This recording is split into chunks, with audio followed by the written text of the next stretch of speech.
This playthrough is rated M for mature.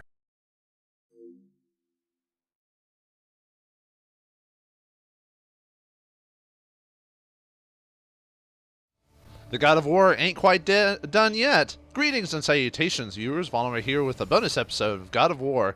After we beat the game, a lot of stuff unlocks. However, with a bit of trouble to get to the God version of this game, I decided to do a little finagling with my save file to show off what happens when you beat God mode in this game.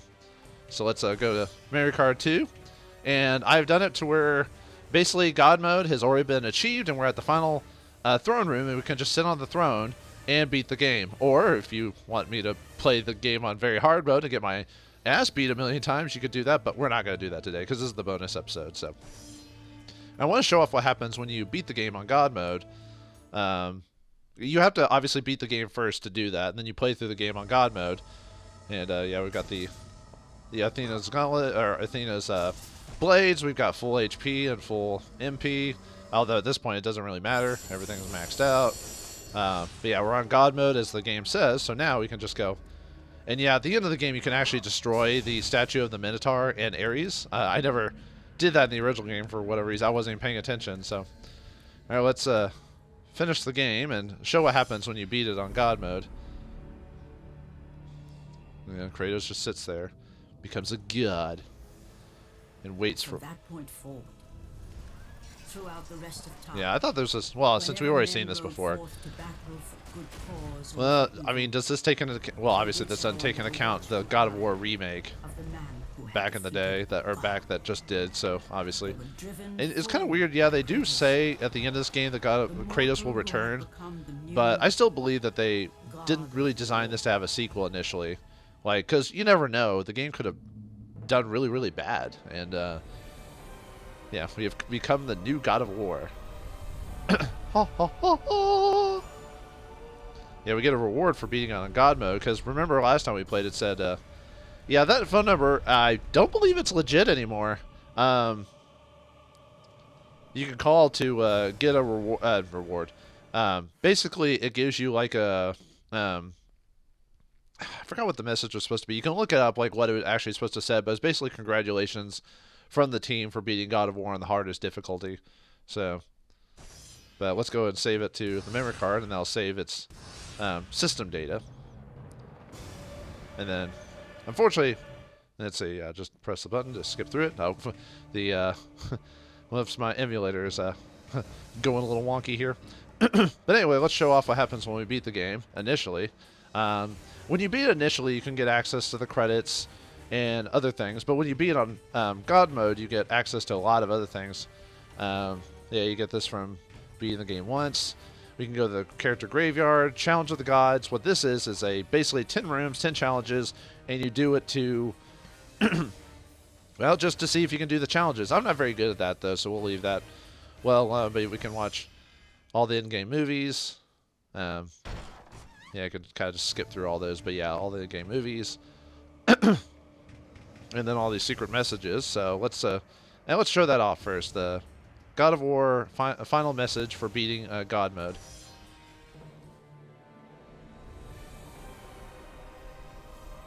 And it's the I believe it's the phone number again. Yeah. Yeah, it's the phone number. And then let's check Easter egg message number 2. What does that mean? I don't know, actually. I haven't actually looked a lot of this stuff up. I just know it's an Easter egg. And then for beating the game, we can also get unlocked costumes for Kratos. So when we do New Game Plus, I can show you the outfits, which I'll do that here in a second. Oh yeah, and it tells you like what happened to Kratos after the game, or after the first game anyway. We know, if you played the later games, you know, but let's see what it says here. The tale of Pandora's box remains to this day. After the weapon was taken from the temple, the structure endured. Kronos the Titan lived another 1,000 years, wandering the desert. That was long ago.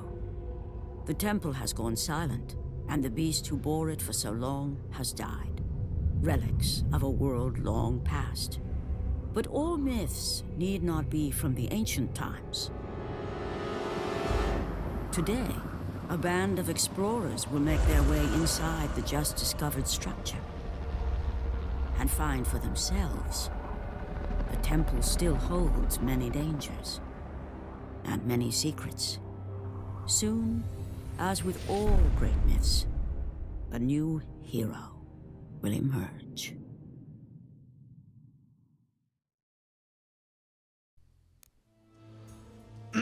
Yeah, I'm not sure what that's referring to, actually. It just said, someone exploring it, but I'm like, I don't know what they're talking about. I don't know if it was explained in a comic or whatever, but no, anyway. Alright, let's discover the Kratos' family.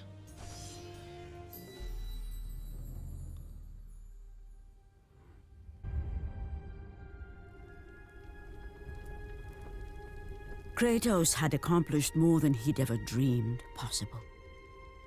But he did not sit easily on his new throne.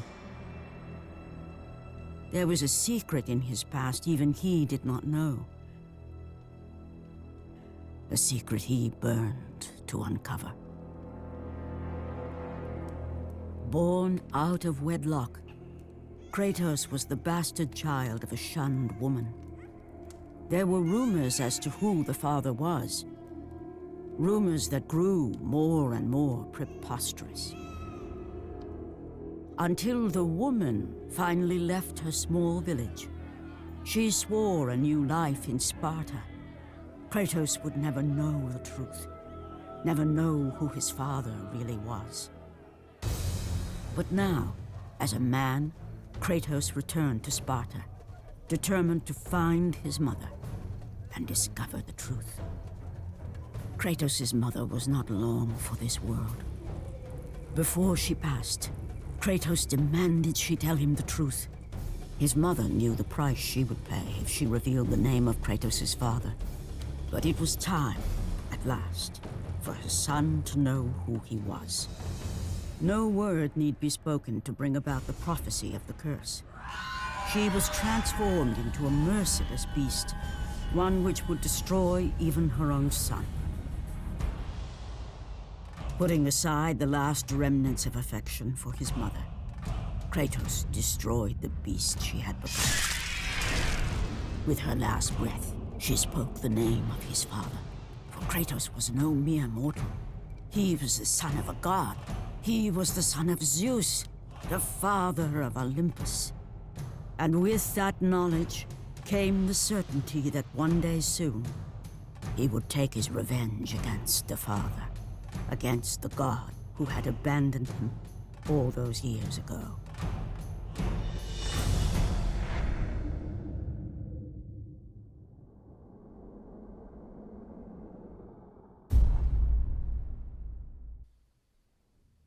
A bit of a spoiler there, actually, because in God of War 2, well, now that you've read it, God of War, I'm trying to remember what part during God of War 2 that you actually find that out.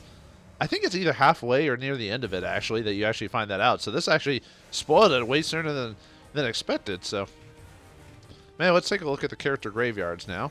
This is the models that didn't make it into the game. This usually happens with a lot of games. Welcome to the character graveyard. This is where all the God of War rejected characters go to die. Press R2 on each character to learn more about them. Press the select button and choose to return to treasures to leave the graveyard. David Jaffe, game director of God of War. Alright, what do we got here? A centaur. Centaur original design. I originally wanted the centaur to be a hellish, nightmarish style creature. In this first design, you can see he's wearing a tribal war mask. He also has all of his skin stripped off, so you can just see the tendons, meat, and veins. But as you can see, we just didn't have the texture resolution to pull this idea off. You could do it nowadays, but yeah, back in the day, a lot of restrictions. Instead of being creepy and nasty, it looked muddy and unfinished, so we ended up scrapping the idea. Yeah, that happens in games a lot. Sometimes they'll make like a whole lot of detail, and then just like something just doesn't work, and they just have to. And unfortunately, that happens a lot in games. Like they'll spend months and months on something and then just never get used to. Ew, look at this Cyclops guy. Cyclops version 1, Frogman. This was our first pass at the Cyclops. We scrapped it because, as you can see, it sort of looked like a frog. It was a totally non-threatening design, and I'm glad we killed it. I wonder how long that took to make. So we got here another Cyclops, version 2, Red Eye. Kind of reminds me of Castlevania for some reason. We were having a hard time getting the single eye of the Cyclops models to read. It was really hard for players to see that the model only had one eye, so this model was an attempt to bring the single eye concept to the attention of the player. However, this attempt fell short. It just looks goofy. It kind of sucks that even our final Cyclops, the one in the game now, still doesn't really look like it has just one eye. I guess that's true. Oh well, maybe next time. And number 2, yeah, I think they do actually fix that in the second game. Cyclops version 3, human face. I really like this guy. It creeps me out because it looks like a human face stuck onto this beastly body. The thing is, it didn't really fit the vibe of the game. Instead, the Cyclops came across as sad and human. I actually felt sorry for it. Another Cyclops design. Cyclops version 4, cartoon Cyclops. This guy felt too cartoony for the game. This version is more like a character you'd see in a T-rated platformer. Yeah, I could see that. There were a lot of platformer games in the PS2 era. Boy, oh boy. Cyclops version 5, action figure. This version was pretty neat, but it was just too cartoony. It felt like a toy. The skulls on the chest made it feel like one of the accessories you get when you buy an action figure. Yeah, I can see that. Cyclops version 6, patchwork Cyclops. Now this guy was nasty. I still think he was pretty cool. Looking at him now, I'm wondering why we didn't use him. I'm sure there was a good reason, but I just can't recall. Sure, the eye looks bad, but they could have been fixed. But the body texture is really cool. Better keep this guy in mind for future projects. He's great. I don't know if they actually did use him in later games. Kratos version 1, giant in a diaper. This was a placeholder for the hero. Kind of looks like something from like LucasArts, like the Herc's adventure game or whatever. We needed something to put in the game while we were still locking the design for Kratos, or of Kratos. The model was always meant to be a throwaway model, but even so, I have no clue why the artist chose to model a fat guy wearing a diaper. Boy, if Kratos only knew what he looked like way back when. Here's another version of Kratos. Kratos version 2, medieval warrior. This model looked too medieval for the ancient Greek setting. Still, I like this guy. I think he's kind of cool. There's something very heroic about him that works for me. Kratos isn't really your standard, heroic, if you... Kratos version 3, dreadlocks. Our first art director wanted this to be the hero. I could tell he was really into the design, so I tried to support it, but it just didn't sit well with me. This model is not brutal enough. Not vicious enough to be the star of God of War. I'm glad we changed it, even though I think it pissed off the art director. Yeah, it happens. Kratos version 4, cool armor Kratos. This is my favorite design for Kratos. We could not use it, however, because there was too much detail in the armor. When we put this in the game, amid the detailed backgrounds, the hero did not look very good. Maybe if we make another Kratos game on more powerful hardware, we can use this cool outfit and it will look better on the newer technology. I think in the third game, I think they give him this outfit or something similar, I think, if I recall. But it's been forever since I played those games, so... Kratos version 5, blue tattoo. This was almost the final Kratos design. I really wanted red tattoos with white skin, but we felt that color scheme was too cliche, so we decided on blue. It was blue for a while, but I just could not live with it. My gut said red tattoos were the way to go. Looking at it now, I'm glad we changed it. As much as I like I like the red tattoos much better. Yeah, I think red works better for Kratos. Oh, there's the Gorgon. Medusa, version 1, quintuple feet. The main thing to notice is her feet. In the final game, she has no feet, just a tail. Animating 5 feet, slithering all around just proved to be too much. Oh yeah, I could definitely see that. Also note that this character has nipples. She was created at the start of the game, and all the female monsters had nipples. You know, some of the dudes do too. And the Cyclops even had a penis. You know, it is rated M, so I really wanted the monsters to come off like wild animals, like things you would see at the zoo, so I thought those elements helped. And today we got to keep the nipples, but we lost the penis on the Cyclops. Poor Cyclops. He got garroted. Ugh. Anyways. Skeleton. Oh, old school. Yeah, it kind of reminds me of Harryhausen, what was it? Jason the Argonauts. Man, that's a blast from the past. Inspired by the action-adventure movies many of us grew up with, this was our first skeleton zombie undead soldier. End of the day, we felt this was just too plain of a design for today's audience. I don't know, skeletons are still work.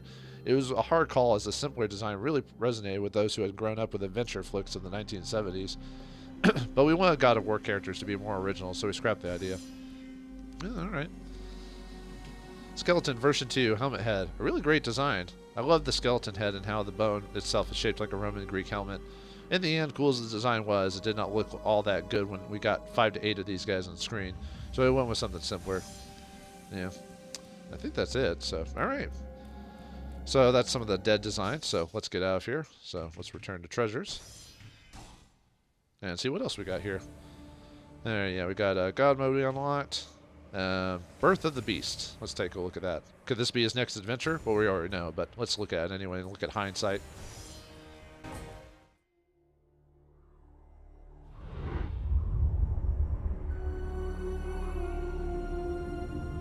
When men ask for the origin of Kratos, the true tale was never known.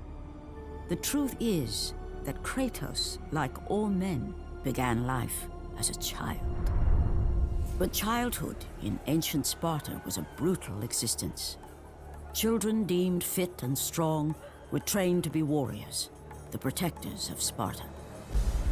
The weaker children were caged, sent to the mountains to fend for themselves. They were not expected to survive. And while Kratos escaped the fate of the weaker children, his brother was not so lucky. The two, once inseparable, were now alone. Kratos would become legend, but the story of his brother has gone untold. A child left in the mountains, he had died years before. Coming of age in the underworld, he had but one desire: revenge against the brother who deserted him all those years ago.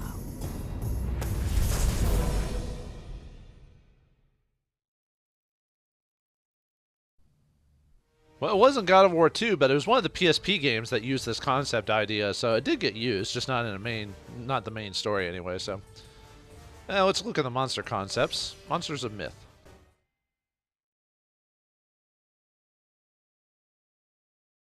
When it came to the characters and monsters and creatures that our hero is going to encounter, we're dealing with characters and creatures that everybody is familiar with.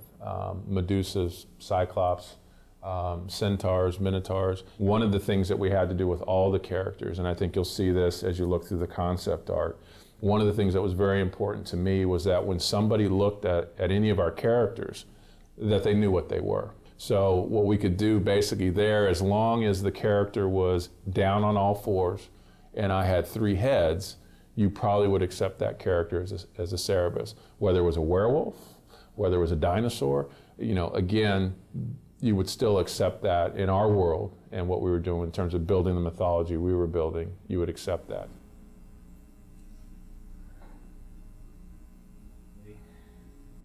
As far as a game creature is concerned, mostly what was fascinating me was the deep sea creatures and how freaky they looked. And I was trying to pull up on some of that, and did a number of different types of hydras. I was told, okay, Ares would be maybe 90% elemental, 5 or 10% human. And so that's kind of what I was going for on these beginning ones. He's just pure power, almost like he's this unstoppable force. And then, Dave liked it. It's just he wasn't sure how we would do it. Probably was a slow transition towards being more human. So it's still kind of a huge guy, but he's got all this armor on that allows him to do all these things. So the idea was, again, to move a character into something that, again, would be a little bit more in the horror direction. And again, what it allowed us to do was get characters that were still reminiscent of what they were supposed to be in Greek mythology, but were uniquely ours. So once we started moving in that direction, again, it opened up a whole new kind of avenue of ways to explore those characters. What we really wanted to do was keep people immersed in the mythology, in the Greek mythology, but give them a different kind of experience when it came to the characters and the creatures. It's always interesting to hear what people can think about it or what they're doing when they make the game, even though they don't actually implement half this stuff, but it's still kind of cool to check out. So let's see some of the level concept art.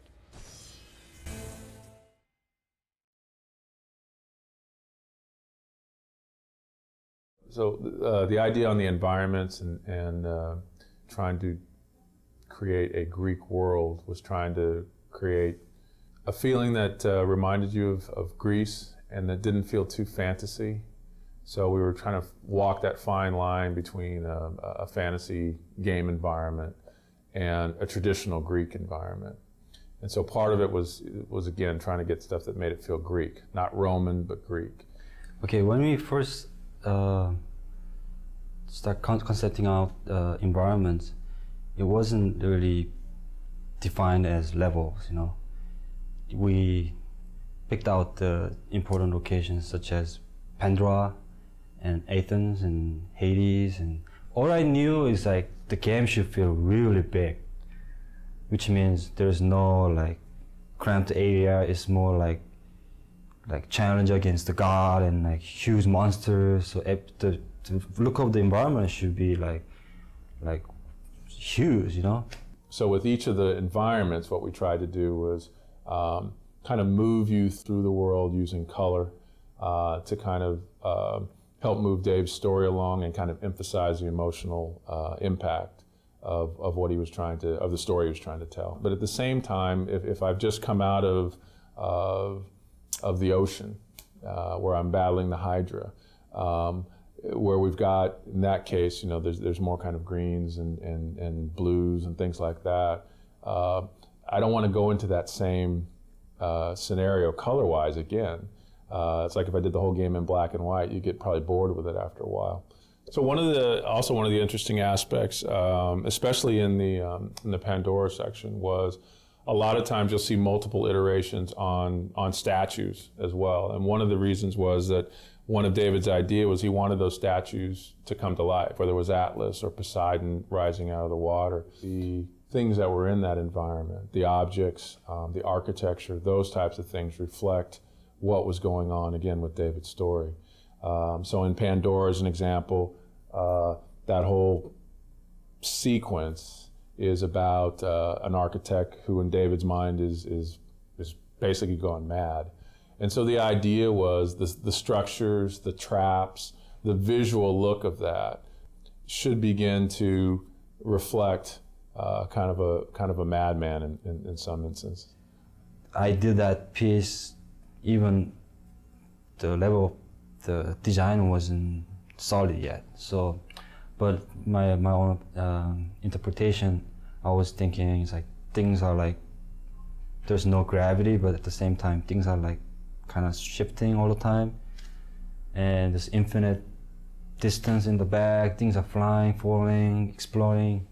The Mountain Olympus, that one particularly, it's not for the game art. It's more like, okay, we want to talk about Mountain Olympus, so where's the image? That kind of thing. The goal of the world of God of War was really to create a place that felt like, you know, a giant theme park ride, you know, or a giant set on one of these great high adventure movies, and places that you'd really want to explore and spend time in and really feel like you were having this grand adventure. And I think these guys, you know, week after week continually were able to come up with set pieces and ideas that they just top themselves constantly and continually, and they've really given us this great world to play in, and I think they did an amazing job, and I'm so grateful as a player that I get to actually play in this space. Thanks for all that, guys. Appreciate it. Let's see how Kratos was put together.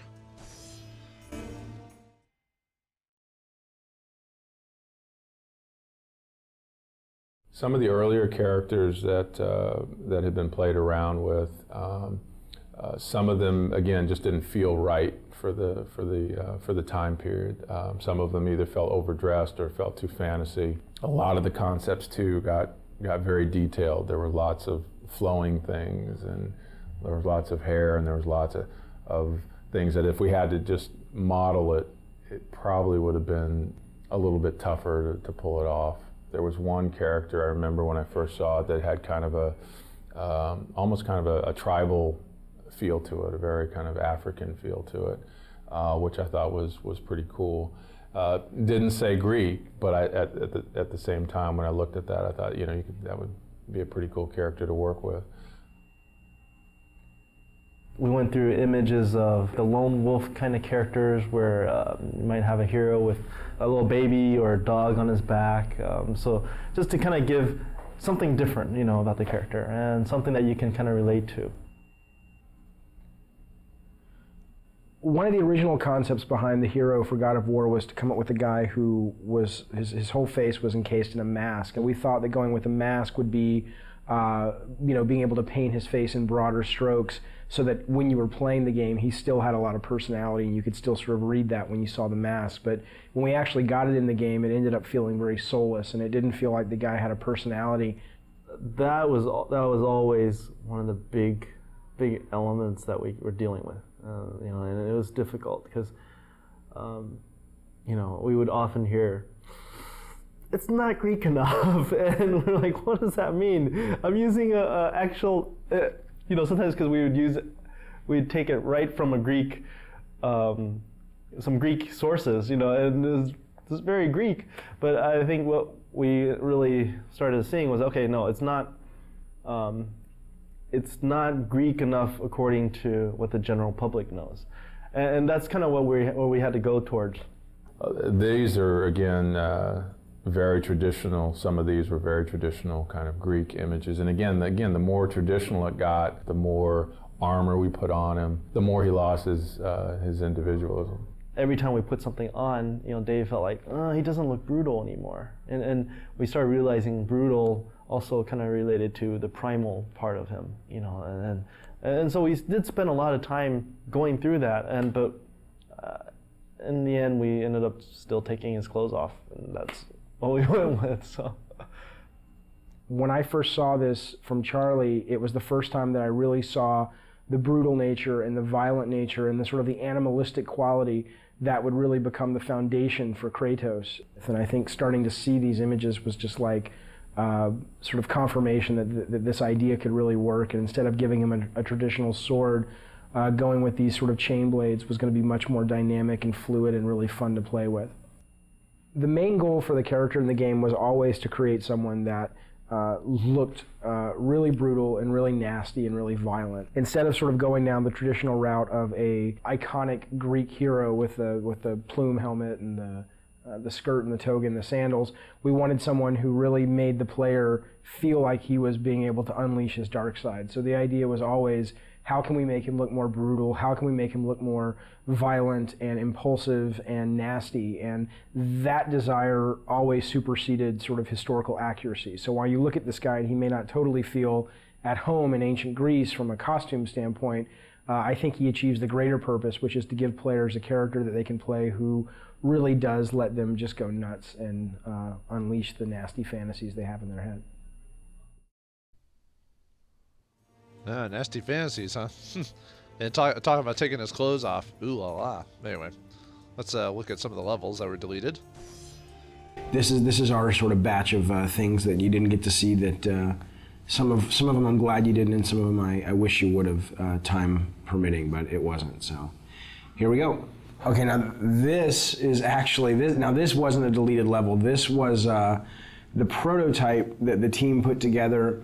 I don't even know what the date on this is, but 3 years ago, and it was really just to get the basic mechanics, not even tuned or anything, but you could run, you could swim, you could swing, and if you look at this level a little bit, you'll see we certainly didn't reuse any of the main art, but you'll see kind of like that shot there is sort of the precursor to some of the shots we have in the game. The rope swinging mechanic, and a lot of this, so you'll recognize if you've played the game and remembered the game, you'll recognize some of the level when you pull into Athens at first. This bottom section is based on that, and the whole cliffs that you climb here, we actually just sort of ripped these out directly from the demo and built the cliffs level, the cliffs of madness or the cliffs of insanity. I forget what we ended up calling it. God, it's amazing to see this little guy running around. He looks so not like Kratos. That guy there was the original Cyclops who's dying, who just never really looked like a Cyclops. He just looked like a big guy with a stick. And then this was the room, the only room that we built that was like the final room, and everything else was kind of rough. And I remember seeing this and going, everybody saw this and said, man, this looks awesome. And then we were like, yeah, but how in the hell are we gonna get, all the levels in the game looking as good as that? And I don't know if we ended up getting them all looking as good as that, but I think we came a lot closer than I thought we would. This level's pretty cool. This was our test level for the Icarus wings. So when Icarus and Daedalus, the Icarus story where he flew too close to the sun with the wings that he had made, and the wax melted and he fell to his death. That was sort of the inspiration for the mechanic. And I still love this. I absolutely wish this had made it into the game. we just, it really came down to time and going, you know what, let's focus, let's get our fighting really good, and let's get our platforming better, and let's get our puzzles working, and maybe we can come back to this. And as is often the case, you just never have the chance to. So I'd love to see something like this, in future God of War titles, because I think it's a great, it's just fun. I mean, it's fun to fly around. And what was cool about this is it wasn't just a flying level. It was, you could land and you could walk around, and it was a seamless experience versus, now it's time for the flying level. So that was pretty cool. Yeah, I look at this now and I'm like, damn, we should have gotten that in. It would have been awesome. These were the original Harpies. They were a lot bigger. They still read better. They look awesome, but we just realized we needed more of like a bat-like, small, like little annoyance enemy. These guys played like the skeletons, basically, flying versions of the skeletons, and there just wasn't much of a difference in gameplay, so we ended up kind of shrinking them down and making them bats. And this was what we called the Mounting the Titan level, which is Kratos, the giant titan in the desert. And sadly, right now, the only way you get on the Titan is through a movie. And originally, this was how it was going to be. You see this big thing, it's like a big watermelon in the background. That's actually Kratos. And Tobin, the designer, he's got him kind of moving towards the player, and those things that are falling are like mountains that are crumbling and stuff. So it's kind of like Kratos is rushing towards the player, crawling, and you're trying to run ahead of him in these platforming sections so that you can ultimately jump onto the structure that's on his back, and that'll lead you up to the temple. And I still love that idea. I really, really wish we could have done it. And it was just, we showed this to the tech guys, and we showed it to the artists, and they were just like, dude, that's going to take forever.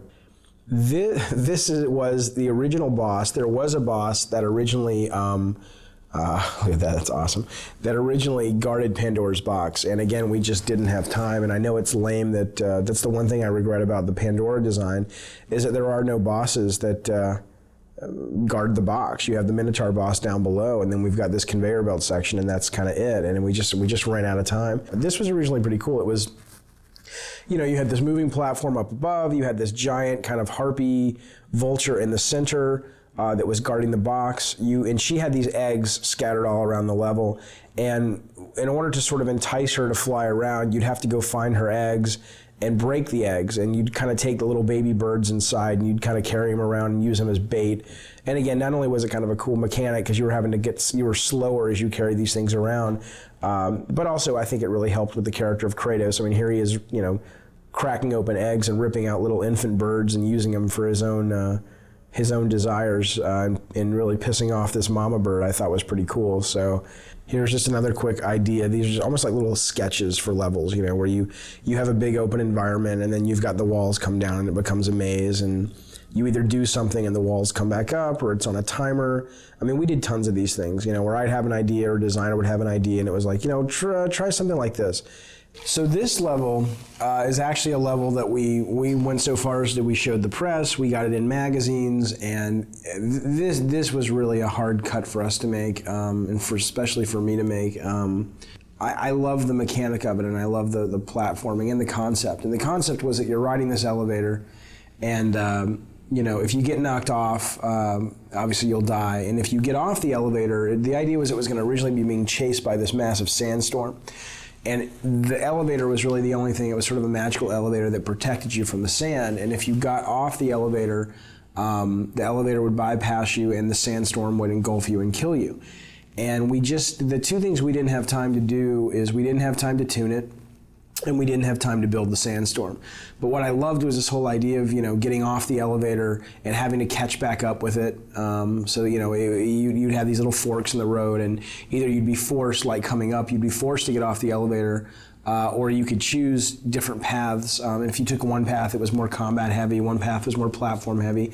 And as you can see, we had this pretty much finished from a standpoint of the art and the setup, but we were missing the big sandstorm, and we were missing the tuning time to really make this fun, and so it ended up getting cut. This I love. This was great. This is great. I love this for the elevator. Now it gets smaller. I guess we talked about putting this in the actual, see, they suck. Whoever played this couldn't keep up with the elevator, but that was the whole idea, trying to keep up with the elevator. So it's tough. It's really tough when you have to cut ideas that you're really passionate about out of the game, but you do so you can make the other ideas that you do have in the game shine even brighter. So it's sort of a constant process, or it's a constant aspect of the process that's just a really tough thing that you go through, but I think it's worth it because it makes the overall product better. It's always crazy to see like what you lose over the course of the game. So, but anyway, all right, let's look at the God of War trailers. Let's see what they were like back in the day.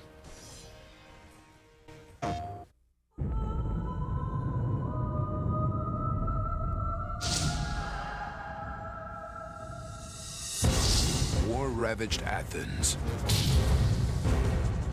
Legions of undead soldiers. Greek mythology's greatest beasts. And a deceptive god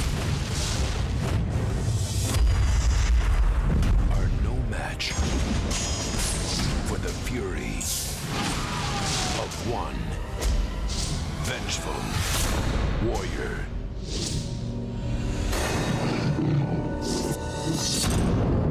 God of War.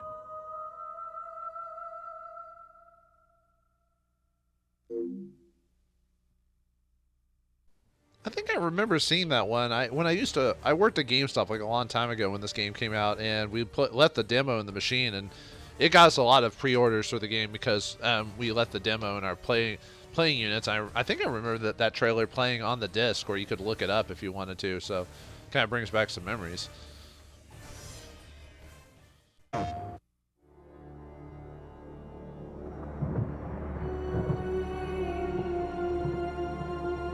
One dying wish from a desperate warrior allowed him to survive, but brought him a lifetime of despair. By the gods, what have I become? Now, the only way to right the wrongs of his past is to master the powers granted him by the gods of Olympus.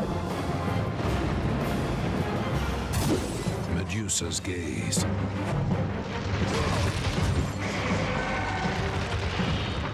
Zeus's fury. Army of Hades. Poseidon's rage. Blade of Artemis. The epic adventure of conquest.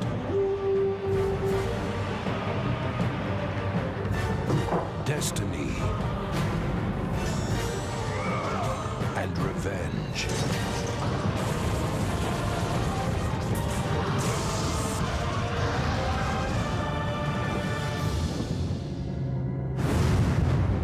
God of War.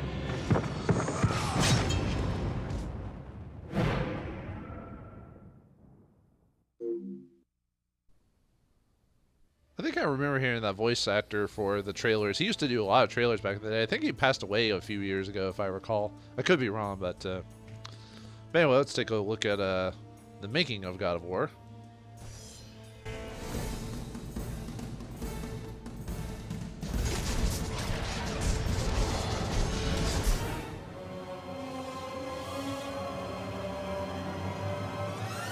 God of War's been in development for about 3 years, roughly. It's including a fairly lengthy pre-production cycle. And basically, it came from Dave Jaffe's head.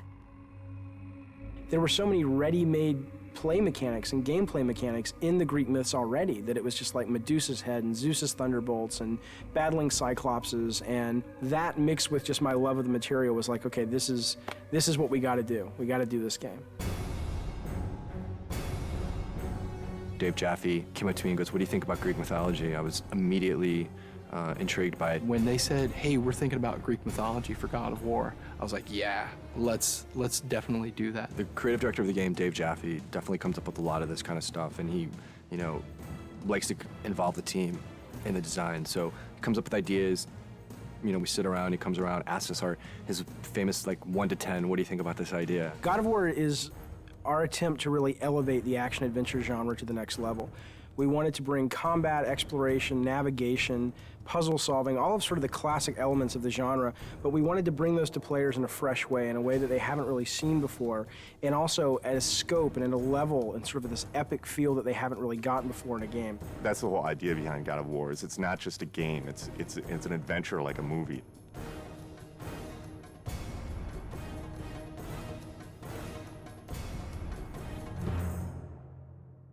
The sheer amount of concept art and work that went into developing all the characters and the look and feel of the game is pretty unique. I've never seen so much effort put into concepting a game out, making sure that every environment is unique and fits in with the theme of the game overall.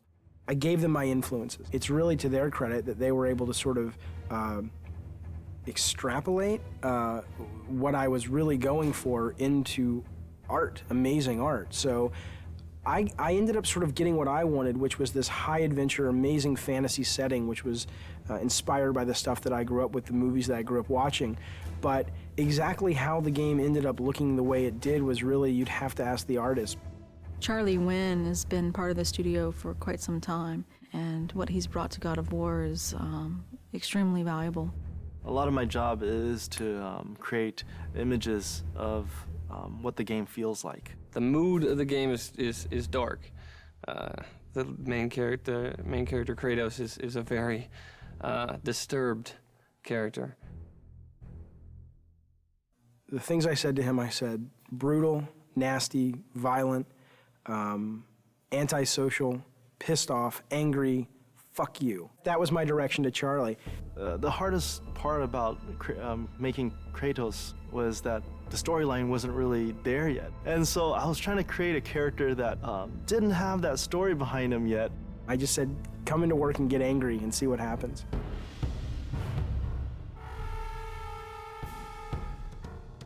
What they came back with was their versions of anger and the things that they were mad at and the things that, it was really kind of neat because you got to look at the concept art and kind of see how everybody dealt with anger and madness and chaos. The solution was to sort of start stripping away everything. Every time we took away a piece of armor, every time we took away a helmet, a shield, we started seeing more of this animalistic side to this character. Once we got that, it was just an issue of whittling it down, you know, from those 15 images, all of which felt the most brutal, and said out of all these 15, that's the one.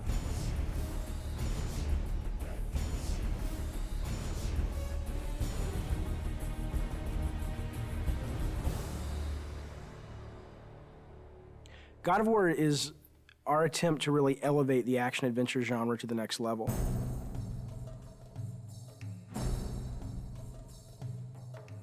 We're trying to do so much right now. I mean, we want to bring this, this experience to people, and we want it to be realistic. In order to do that, we have to push the PlayStation 2 as far as it possibly can go. We use a well-known art package called Maya to do almost everything in our game. When we first started the game, it was how do you create beautiful, lush environments that are high polygon count, high texture detailed, beautiful lighting, and just consistent through the game. Technologically, 4 or 5 years into a console, most of the big problems have been solved. So it's just a question of doing it better than everyone else. You first start with the sheet, and the sheet is also known as collision. That's the very bare bones, minimum level of detail that the player actually interacts on. Any of these walls that the player can't go beyond. So this is the confines of the level. This is what you're actually playing in, but that's not what you see. That's what the game's running in the background. If I turn the sheet off, now you can see there's actual artwork associated with that. Well, we definitely wanted to make the player feel like they were in ancient Greece. It's to go from really dark, depressing feelings where you feel like, I just want to get out of here, to very bright, and you're in the desert, and it's to make you feel like, wow, okay, it's a vast world. It's really big world out there. God of War is it's gonna look real, but it's also gonna have a take to it, like a little bit of a fantasy twist, over the top, like blood and guts. I don't think that there's any other PlayStation game that achieves that that's out there.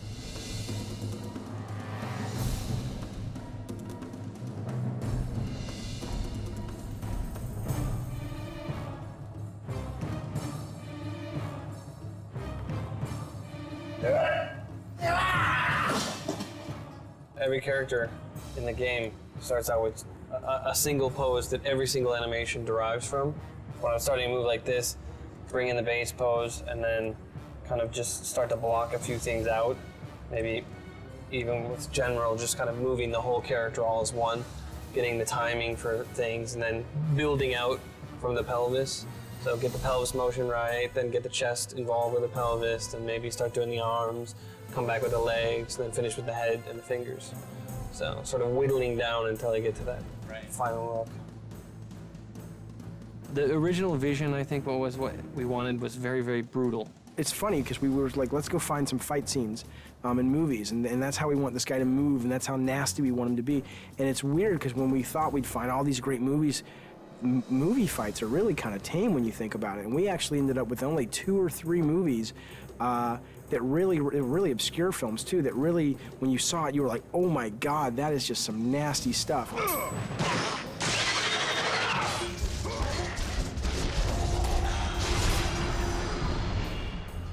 There's been quite a few gameplay design sessions or meetings with the animators where we get extremely we move around a lot. My setup situation as I'm putting enemies into the game and I'm trying to get them very playable so that they can be placed in levels and go around is this big cartoony shaped, very bright arena. And it's just a big wide open space, and I put the guys in that, and I fight with them there, I tune them there, I set up all their moves and combos and their reactions. The Medusa head animation, ripping the head off the Medusa, very long development cycle for that one. It was redone several times. We obsessed over it. I pissed off everybody. The animations aren't brutal enough. The art's not brutal enough. There's not enough blood. I want this game to make players just go nuts and feel that sense of anger and chaos.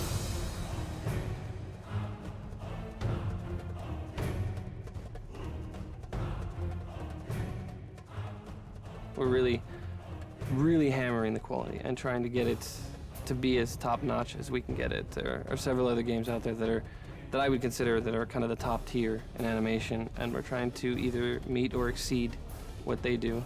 People are going to go, oh my God, this is what action-adventure games have supposed to have been since the very beginning.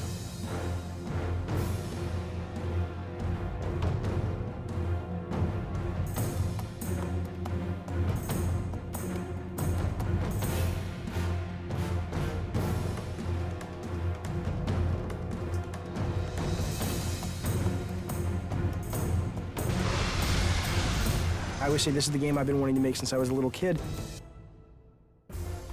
God of War, from a production perspective, has been extremely challenging. There's a number of areas that, we've really been pressed.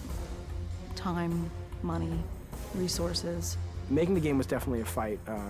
Me and the team butted heads a lot, and there was this anger, I guess, that built up inside of me that I think I really transferred over to Kratos, and I look at Kratos now and it's like, that's me.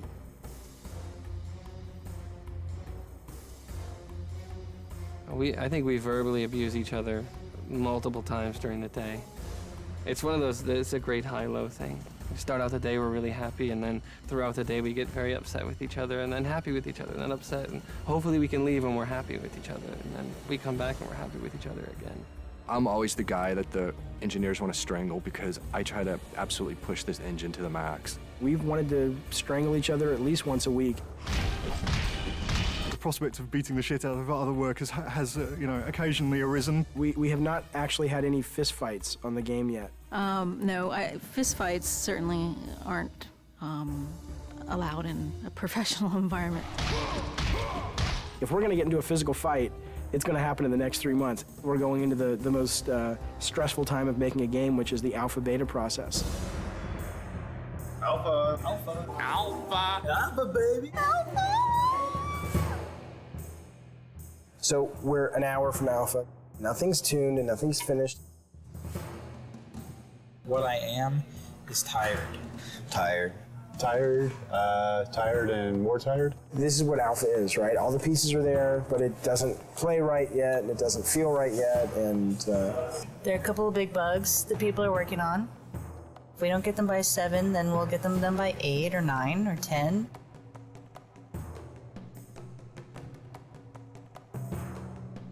3 years and we're almost done. Light at the end of the tunnel. I'm so happy we're an hour away from being able to say at least we have a game.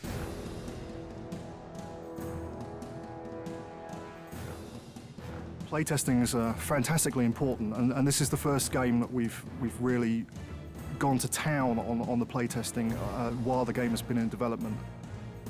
We'll bring 5 or 6 people in from the local colleges, and we'll sit them down in front of the latest version of whatever level we've been building, and we'll watch them play it, and we'll notice all of the things that they don't do right, or all the times that they can't find the way to solve a puzzle because we've obviously not highlighted it well enough, or if they can't see the door in the background, then we'll add an extra light in so it's highlighted.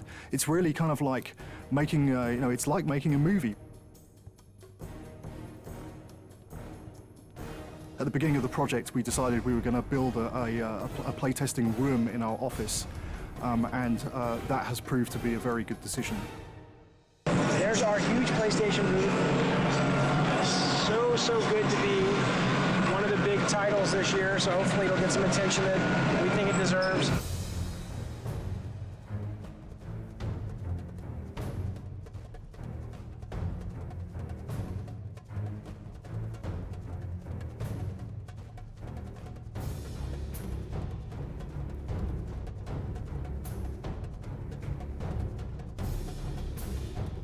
I think whether you're into mythology or not, I think you can't deny the power of a game made by passionate people. God of War is a game that anyone can pick up and play and have a really fun experience. You should play God of War because it'll get you laid.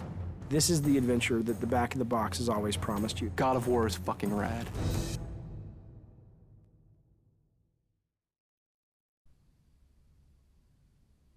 It's kind of interesting hearing stuff like way back in the day, like nowadays you wouldn't be able to say some of the stuff they said in that just because it was probably a more lax environment. Nowadays people would be like wagging their fingers and stuff like that. I'm like, man, I kind of miss the old days to an extent, but anyway.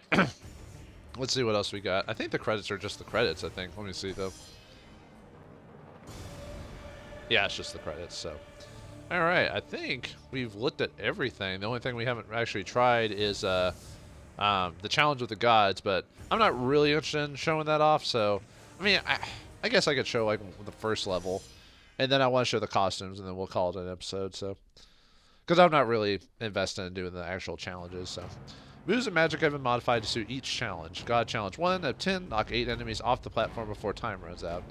Killing an enemy will fail the challenge. Okay. Wonder if we get all our abilities. I think so. What's our time? Oh, we got 60 seconds to do this, so.